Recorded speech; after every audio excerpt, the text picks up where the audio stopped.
Hello everybody, welcome to Puppy Kindergarten Week 3. This is actually one of the shortest of the lessons. It might be the shortest lesson in terms of the things that we cover.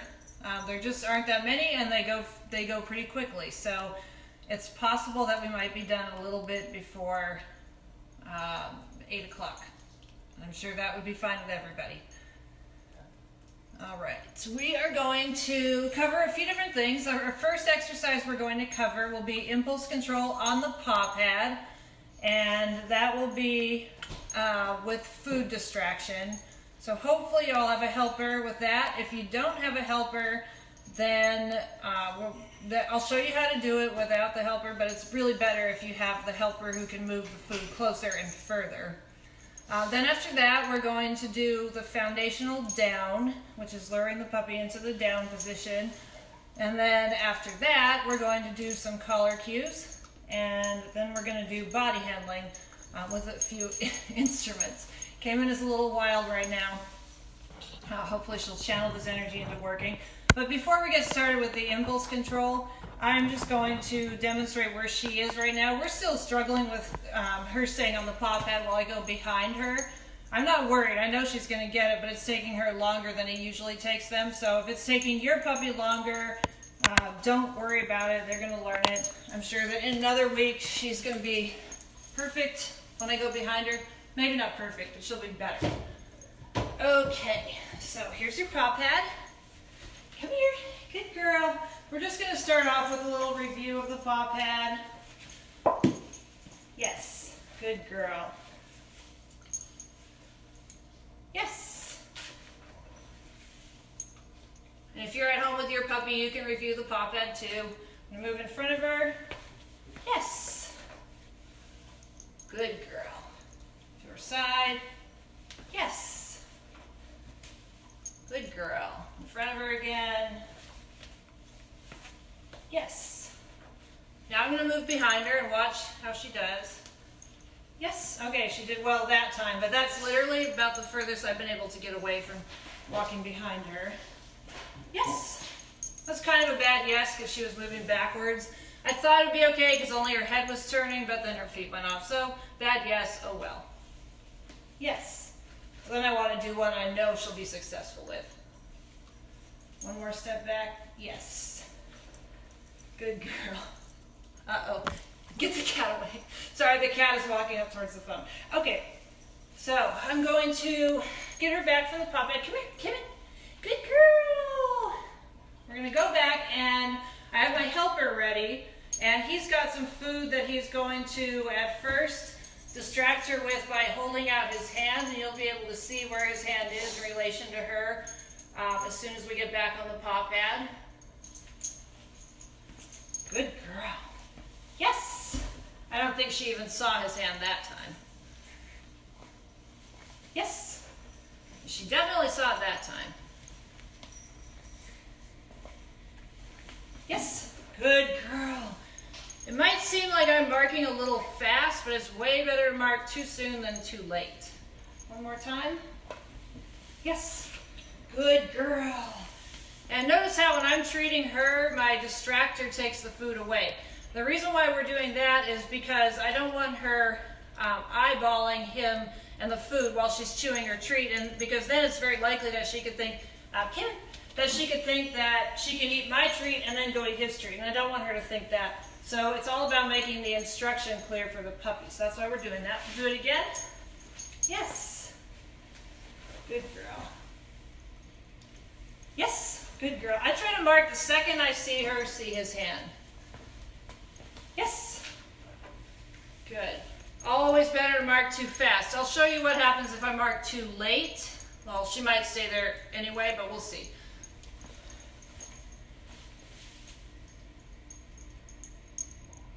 Yes. Okay, so she stayed anyway. She's really good with this exercise, which we haven't done before. I wish she could be even half like this when we're outside with other distractions. But yes.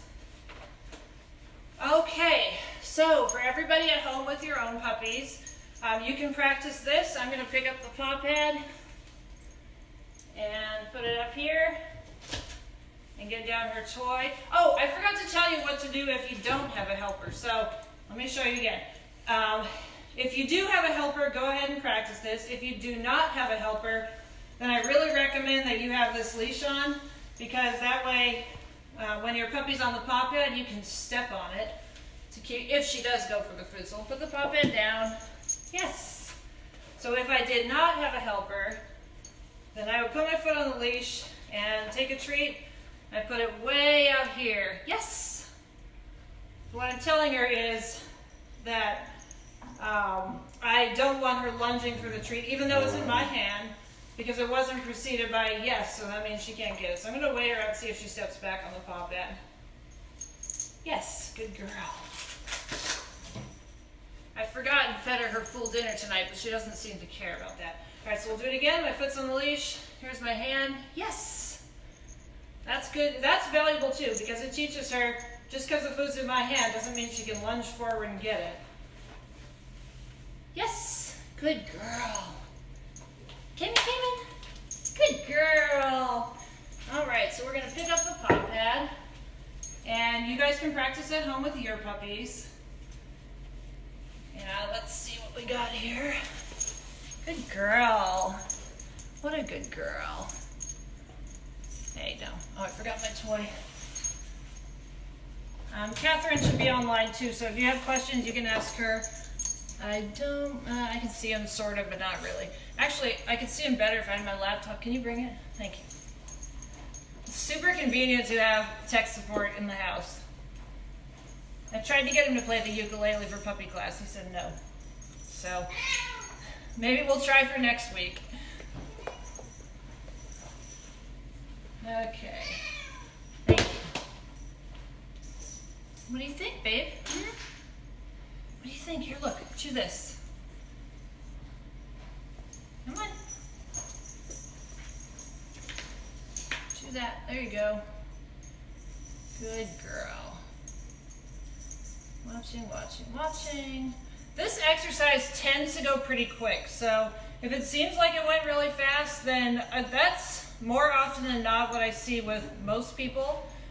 So don't be surprised if your puppy's doing really well.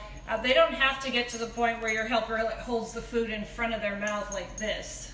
They don't need to. Maybe when they're guide dogs in training we do that, but as little puppies they don't have to. Okay. I'm just reading the comments to see if there's any questions. I don't want to rush anybody. Oh no, the cat's coming up behind the camera. We might have a problem. Okay.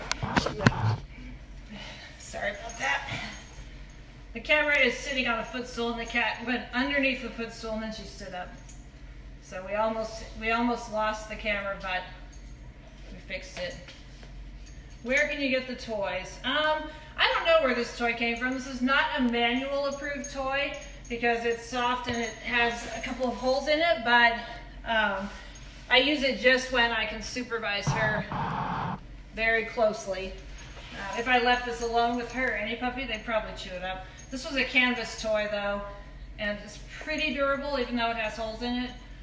I don't think she can eat it or swallow it, and she could if I left her alone for hours, but she's not going to right here. Yes, it is real life over here. Yeah, you see it all, whether it's perfect or not, whether it's perfectly clean training or not, whether it's interrupted by cats or not, whether I forget my computer or not. All right, I think that we're almost ready for round 2, probably. So the next thing that we're gonna do, it's the same exercise, but we're going to have our helper actually put the food on the ground. And we're not going to do it right away, putting it on the ground right in front of the puppy, because that would probably make her jump off the Paw Pad and eat it. We're going to gradually lower the food closer to the ground and then set it on the ground, but our helper always has to be ready to reach down and grab it if the puppy goes for it. What we do not want is the puppy being able to get it and eat it, because that will teach her that lunging for things lets you eat them. And that's kind of the opposite of what we want her to teach, or what we want her to learn. Okay, so say goodbye to the toy. Good girl. Cayman? Good girl. Pad? Yes. All right. So we're gonna have my helper bring food a little lower to the ground and closer to her face. Yes. Good girl. You can stay bent down. Just close your fist around the food. Yes. Good girl. Okay, and a little closer. Yes. Good. Close your hand. And lower. Yes. Again, my helper has to be super ready to cover it with his hand if she gets it. And on the ground. Yes. Good girl. Yes. I yes her before she even stops chewing because, yes, if she has too much time to think about it, she's going to go for it. Yes. Good girl. Okay, pick him up. Yes.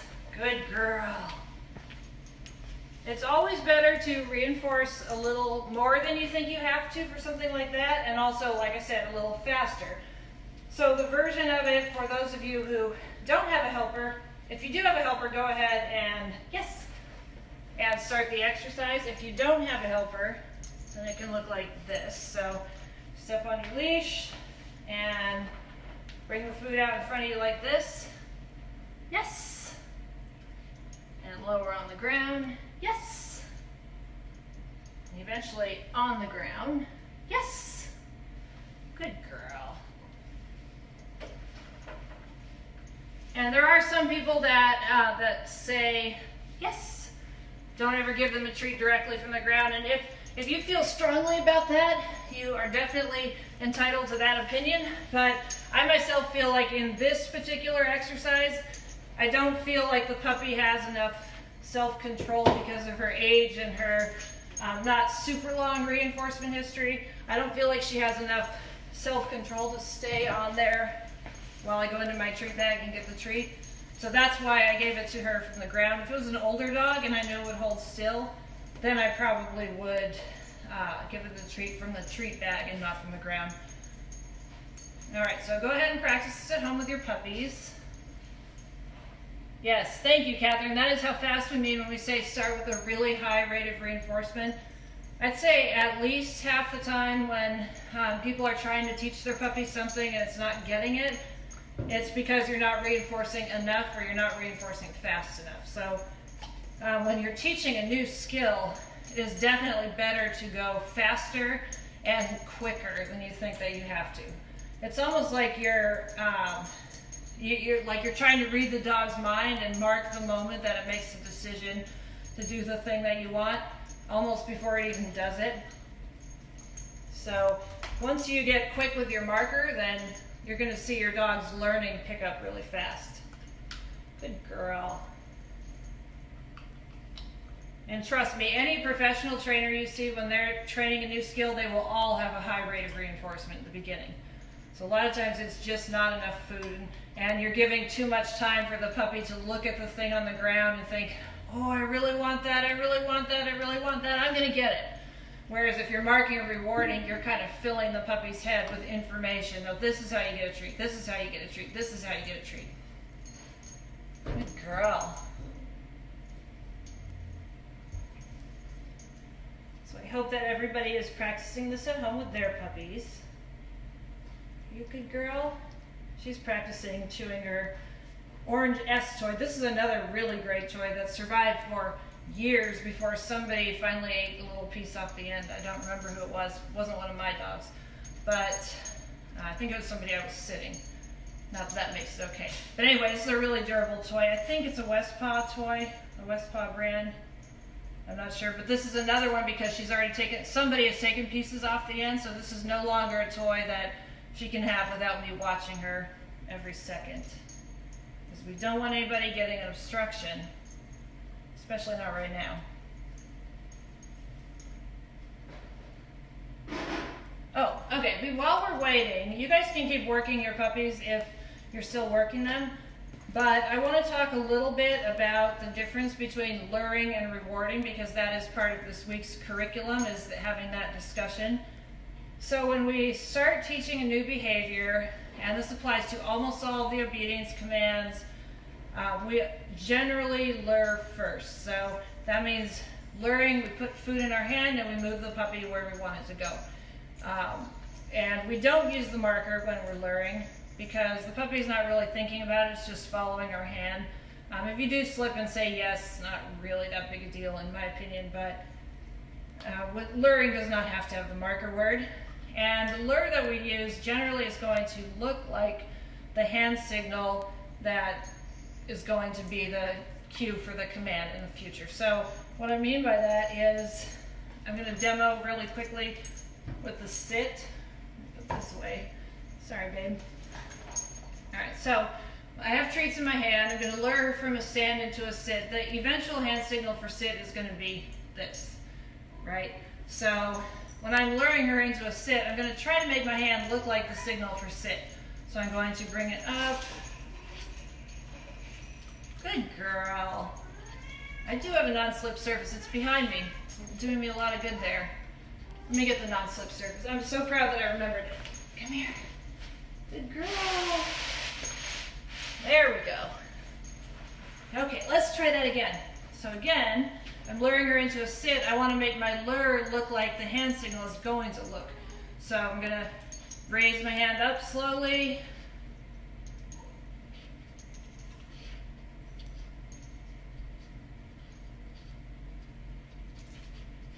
Good girl.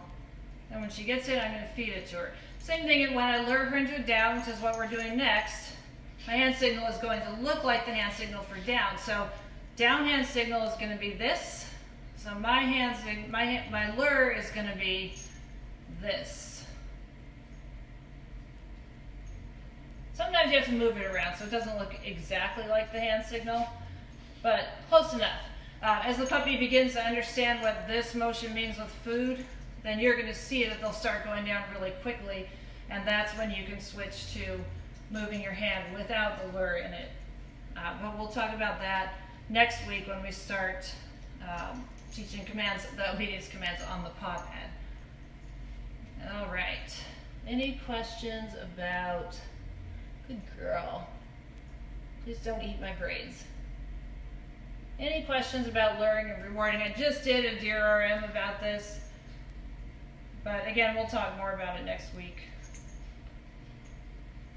when it becomes more important. Okay, good girl. So, we are going to do the foundational down next. Hey, what you doing? So the foundational down, just like the foundational sit from last week, it doesn't really matter what position the puppy is in for this relative to you. Pretty soon we're going to be doing it on the Paw Pad and then it will matter, but for right now it really doesn't matter that much. All right, bitey girl, here, bite that, or bite this. So we're going to start with her in the sitting position. The reason is just because it's a little bit easier to lure them into a down from a sit the first time as opposed to luring them from a stand into a down. Although we will also do that tonight. Guess what? Toy's going away. She's like, now what? Now we're going to turn you so that they can all see you. All right, I'm going to get a bunch of treats in my hand. This is how many treats I have in my hand. It's actually a mix of Froms and Hills because I have some leftover Hills and they're a little bit bigger kibbles, so I don't drop quite as many. Okay, so I'm going to get her in front of me. We're going to lure her into a sit, just like we did last week. No, I'm not going to do that. Come here. Oh, she sat and I didn't even notice it. Okay, we're going to lure her into a stand. I'm going to lure her up into a sit again. I'm going to put my legs back behind, my hand behind her just to keep her. There you go. Good girl. Actually, though, that's not going to work because I have to reach too far and it's not comfortable. So I'm going to bring her back here. Come here. Good girl. All right. Let's try that again. Lure into a sit.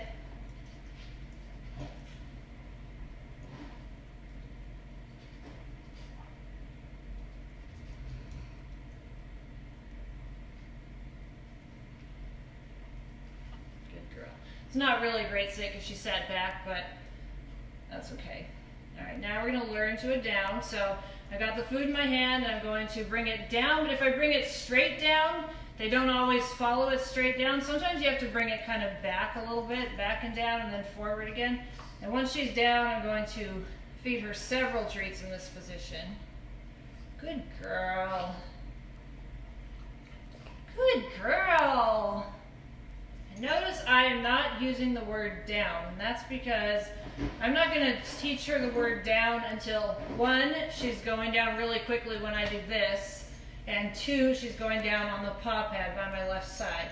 Because I really don't want her to think that down means like fumble around and lick my hand and then get to the ground however you can. I want her to think that down means lay down on my left side, facing the same way I am, right next to my leg.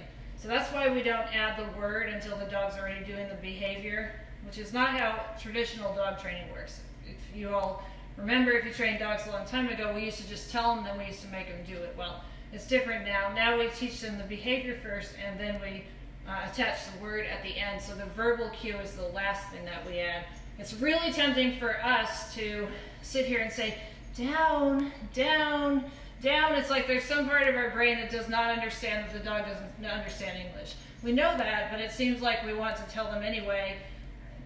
If we just say it enough times, maybe they'll understand. But they follow the lure first, then they follow the hand, then they follow your voice. So I'm going to get her back up into a sit.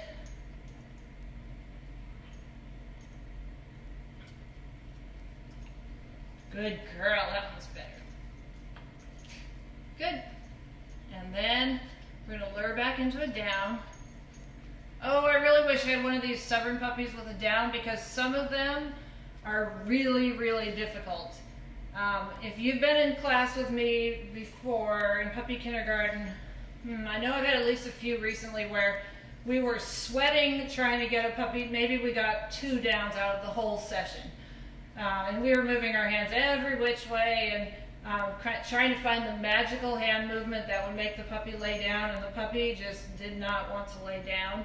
I don't know why. It's just like anything. Some puppies they get kind of stuck on one thing and they just don't understand what we want. The good news is every one of those puppies learn to lay down. Every puppy can learn every skill that we teach in puppy kindergarten.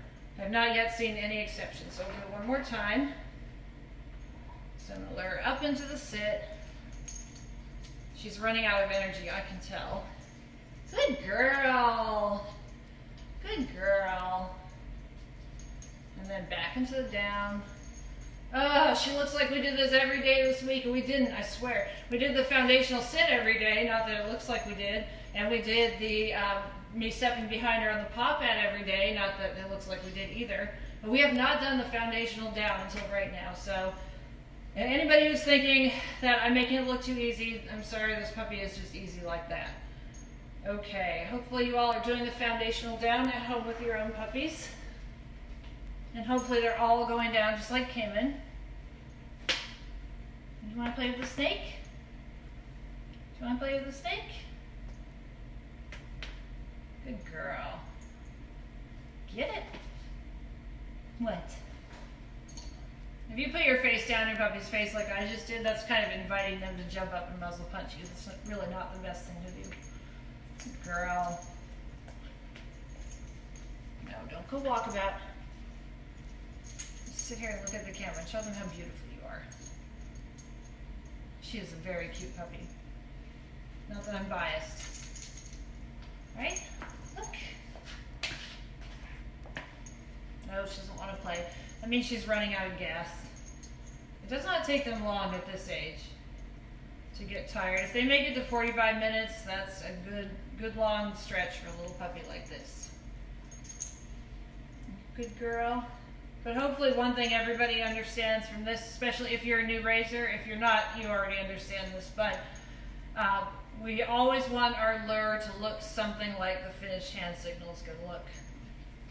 So hopefully I did a good job of explaining what the finished hand signal is going to look like, and you can do your best to make your lure look like that. Although it doesn't always work that way in training, because I know that you sometimes have to move your hand around. You have to contort it in all kinds of different ways to get the puppy to finally do it. And for those of you, if anybody's still worried about the foundational sit, I hope that don't stay worried, because trust me, it'll be easier on the paw pad. Hey, let's not eat that. Let's go back here and eat this. Good girl. Good girl. Okay. So the next thing we're going to talk about is the color cue exercise for this week. So hopefully some of you or all of you got the chance to watch either our video or the Guide Dogs for the Blind video, preferably both, because even though I think our videos are really good, I also think it's nice to watch another explanation of it, just because for some people one is easier to understand than the other. But they both kind of reinforce each other because they're exactly the same action. It's just that Guide Dogs for the Blind uses the marker word nice, and we use the marker word yes. But it's the exact same meaning to the dog. It's just that Guide Dogs for the Blind puppies learn nice, and ours learn yes. All right, you ready? So, last week we sat in a chair and we moved the puppy from our left side to our right side and back again, kind of in a big horseshoe. Today we're going to do the exact same exercise, but with us standing instead of sitting in a chair. So the reason we sat in a chair last week is because it's really hard for people not to move, and for this exercise it's important that our feet stay still. Helps us to stay still if we sit in a chair. But hopefully you've done enough practice with it over the week that you can now make yourself stand still if you're not in a chair. This is going to be hard for tall people because you have to bend over a lot. Okay, good girl. So, exact same exercise as last time. We're going to get a short hold on the leash. I like to fold it up just because I hate having lots of little bits of leash hanging around. And I'm going to start with the leash in my right hand and just move her kind of in front of me and to the side. Again, my pressure is going to be horizontal like this, parallel to the floor. It's not going to be like this. This is probably the most common thing I see people doing wrong with this is that. It's got to be this. And I'm only going to ask her to move a very short distance at first, a step or two steps. So here we go. Yes, good girl. I switched the leash to my left hand just because it's easier to get the reward that way. Okay, then again, I'm going to go this way. Yes! Sorry, baby. Pokes her in the eye as I was trying to deliver her treat. Yes! Good girl. Yes! Good girl. I'm trying to treat her where she was when I yesed her. Yes! Good girl. She's already thinking, she thinks the exercises go from one side of me to the other. Oops, that's not short enough. See, that's not short enough because if I try to pull her with this, my arm's going to go behind me and I'm going to do chicken wing, which is that. Anytime you're doing that, it means something's probably wrong with your leash hold. So, I'm going to fix it, make it shorter, and now we'll go back behind me again. Yes! Oh, look at that! What a good girl! Yes! When they whip into heel position like that, that's when you know that they are very close to getting this exercise, like all the way. Yes! Good girl. Yes! Good girl. Don't eat my hand. Yes! Oh, good girl. That's like a mirror image heel. This puppy's really tolerant of me accidentally putting my thumb in her eye and like bumping the side of her face while I'm giving her a treat. Yes! That's why we do this exercise, because see how easy it was to get her into heel position? And this is not a thing that I practice. Honestly, I have not practiced standing collar cues with her at all. I did practice sitting ones, but not standing. So short leash. Yes! Good girl.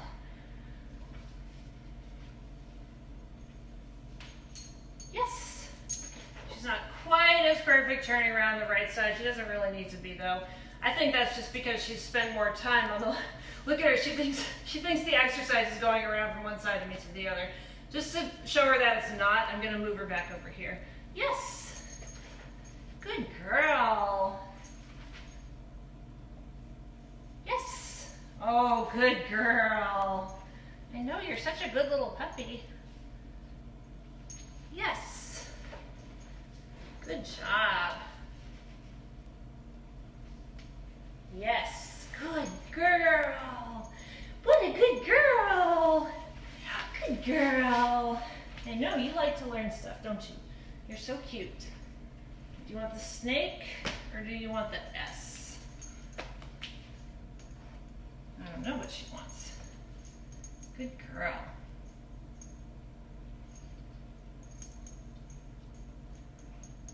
What a good girl. Okay, so everybody at home practice this with your puppies. Someday I'm going to figure out how to see comments as they come up. They periodically refresh, but not always, and I can't seem to manually refresh them. I'm sure Catherine's doing a really good job of answering all the questions. If there are any, or maybe your puppies are all being really smooth like my puppy is being. I hope that they all are. She's not this perfect all the time, by the way. She likes to chase the cats. She's not really sure about noises that she hears outside. Like most puppies, she likes to eat grass and mulch and rocks more than she wants to busy. But she is fun to train, though. I will give her that. Right, Cayman? How come your not cute side is turned to the camera? Oh, I know why. It's because she'd rather eat this non-skid surface than she would chew on her toys. The non-skid surface has a lot of loose threads coming out. That's why. Good girl.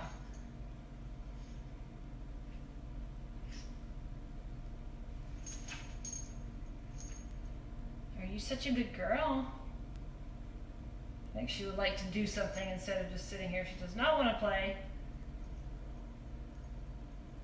She's like, well, okay, if you insist. Good girl. So, remember at the start of this video when I said that this class tends to go fast? It does this one tends to go fast. It's definitely the fastest of the 6-week course, week 3.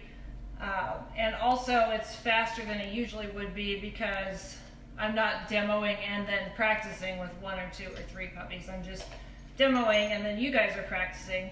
And if you need to come back and watch it later, then you can. You can either watch it here in the video section or you can watch it on our YouTube channel where we're putting all these videos unless and until we think of a better place to put them. So if this is moving too fast for you, really this is just meant to intro the exercises, let you practice them, let you type in a question if you have a burning question, and then come back to them and practice them later. Just like last week, I'll also send out the homework for this week, so you'll know what to work on. The last thing that we have for today is body handling. She's still a little bitey for body handling right now, because when she gets activated, she gets mouthy, so I'm not sure how this is going to go. Usually by the time we start body handling, she's a little more settled. She might need to busy, but I'm going to try and get through it without busy. So this week, our body handling, we're doing object touches to the puppy. So our guide dogs have to be able to tolerate instruments and medication, things like that coming towards them and touching their bodies. If they're not comfortable with those things, then it's very difficult for them, for the kennel techs to care for them and the vets to examine them. So we want them to get used to different objects coming towards them and not find them threatening at all. So for this, you can use food if you have a puppy that's really worried about any of the objects.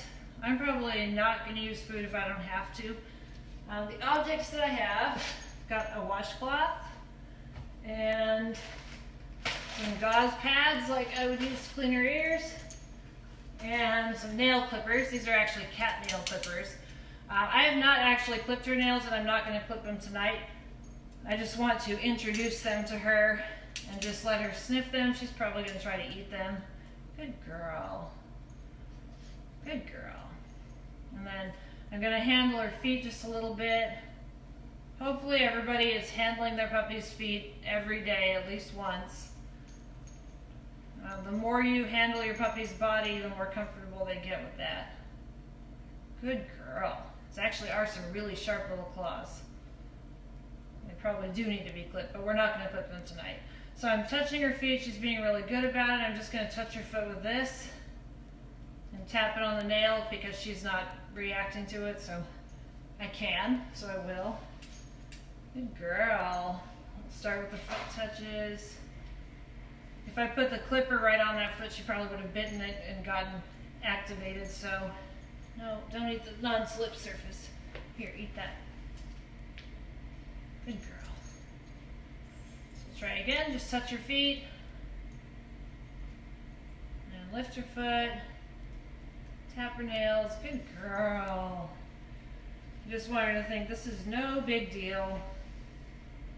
Can I do this foot? What a good girl. No, you don't need to eat my fingers. Good baby girl. I know. She really likes my non-slip surface. Good. I'm going to touch my clippers to her back foot. She sort of noticed, but she more wants to eat the edge of the carpet. Let's see. Can I turn you over here? How about your tail? Dogs can be very touchy about having their tails messed with. Good girl. So that's another thing we want to get them used to. As far as what position to have them in, this is an okay position. If you have a puppy that will let you lay them on their back, like upside down, I can try it with her, but I don't really think I don't think she'll like it. Hey baby, good girl.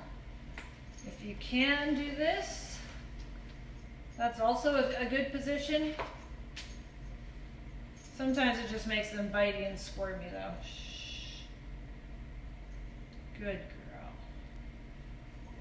I think that with this puppy it probably will. So if she does this, I'm just going to try to hold her still and see if I can get her to calm down for a second, then I'll release her if she does. Good girl. I think for some puppies that position is just too, it makes them want to play too much, or they're looking at your face and it makes them want to come up closer to your face. Good girl. Here, have that, not this. If you have a puppy that's being super mouthy, you might have to stop the body handling session. I don't think she's quite that bad right now. I think I can probably still settle her down, but we'll see. Sometimes I just hold her collar right below her jaw so that she physically cannot put my hand in her mouth, and sometimes that will stop her. But I think for her, turning her on her back actually activated her more. I should have left her on the floor. Good girl. Good girl. Good girl.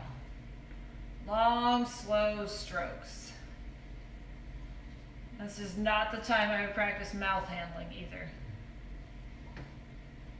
Good girl. I'm going to try touching her with this. She's going to want to eat this, isn't she? Good girl. Hey. Shh. I know. Good girl. So we might have to try later with that because right now she's just going to think I'm giving her something to put in her mouth. Good job.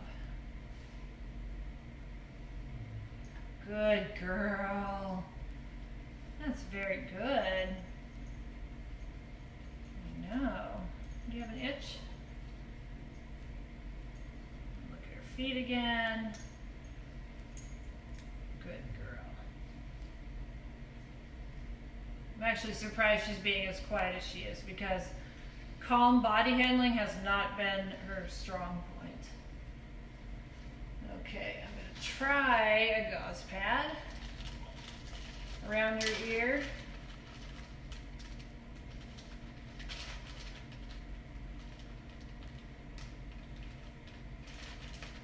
Now she's falling asleep. So I'll take this, just touch it to her ear, and then open up her ear and just kind of do that. Good girl. All I'm doing is wiping in the canal here. Not very deep. What a good girl. And this is not wet either, it's just dry. Good girl. Wiping in this one. Now she's going to sleep. I'm just going to wipe around her eye because I know she's sleepy and she's probably going to let me. Good girl. There you go.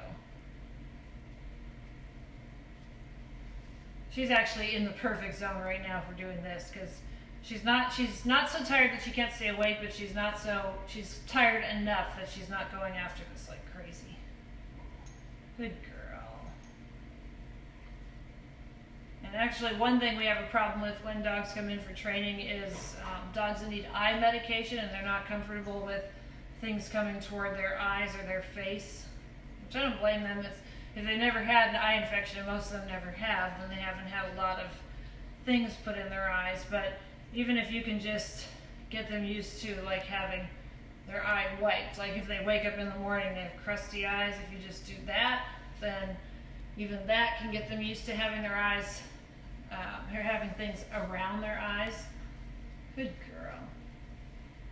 And like I said before, you can use food if you have a dog that's really has a lot of difficulty with body handling, but I don't like using food because for me personally it makes the dog more activated rather than less more of the time. Not all the time, but much of the time. And I know a lot of people have great success using food, so if you're having success with it, then by all means use it. Sometimes people mark and sometimes they don't, so like if I was teaching her to let me clip her nails and I was using food, then I might squeeze a nail and then say yes and give her a piece of food, and then squeeze it again, yes, give her a piece of food. If you don't want to use the marker word, then you can just use classical conditioning, which is just making an association between something and another thing. If I was using classical conditioning, then I would squeeze and give her a treat without marking. Good girl. And all that she would be learning in that case is squeezing predicts the treat. So squeezing might be okay. And then of course I would go from squeezing to actually clipping. I'm not going to clip, but this is how I would do it. I would clip and then treat.